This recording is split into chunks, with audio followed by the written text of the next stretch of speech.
దానికి గోపాలుడు, పెద్దలు యాత్రలను ఏర్పాటు చేసింది ఇందుకేరా. దినవారీ ఒత్తిడి నుంచి, చింతల నుంచి కొంత సమయం విరామం పొంది దైవ సన్నిధిలో ఉండటం వల్ల కొంత మనశ్శాంతి ఏర్పడి మనోధైర్యం కూడా కలుగుతుంది. దానివల్ల సమస్యలను పరిష్కరించుకునే శక్తి లభిస్తుంది.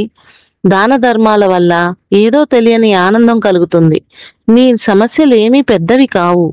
కాలం గడుస్తున్న కొద్దీ అన్నీ పరిష్కారం అయిపోతాయి. కంగారు పడనవసరం లేదు.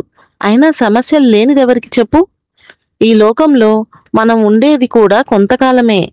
ఇది ఒక యాత్రే. ఉన్నంతలో సంతోషంగా ఉండడం, నలుగురికి ఇంత మేలు చేయడం, ఇవే మనం ఇక్కడ చేయవలసిన పనులు. అంతే తప్ప చిన్నవాటిని పెద్దగా ఊహించుకుంటూ కాలాన్ని విచారంగా గడపకూడదు అన్నాడు. మిత్రుడి మాటలు గోవిందుడి మీద బాగా పనిచేశాయి. చింతలు పెట్టుకోవడం మానేశాడు. ఉన్నంతలో తృప్తిగా బతికాడు. కాలం గడిచే కొద్దీ అమ్మాయికి పెళ్లి అయింది. కొడుకు వ్యాపారాన్ని జాగ్రత్తగా చూసుకోసాగాడు. ఆ విధంగా గోవిందుడి జీవితం ఆనందంగా గడిచిపోయింది. చిన్న చిన్న సమస్యలను పెద్దవిగా ఊహించుకుంటూ నిత్యం విచారంగా ఉంటున్న మిత్రుడికి యాత్ర పేరిట కొంత సమయం, కొంత విరామం కల్పించడం మంచిదైంది.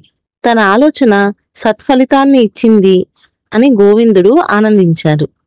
ఇప్పుడు చెప్పు, నీకేమర్థమైంది? ప్రతి చిన్న విషయాన్ని పెద్ద సమస్యలాగా చూడకూడదు. ఇప్పుడు చెప్పు, ఈ కథ ఎలా ఉంది? చాలా బాగుందమ్మా. Please like, share, subscribe. Thank you.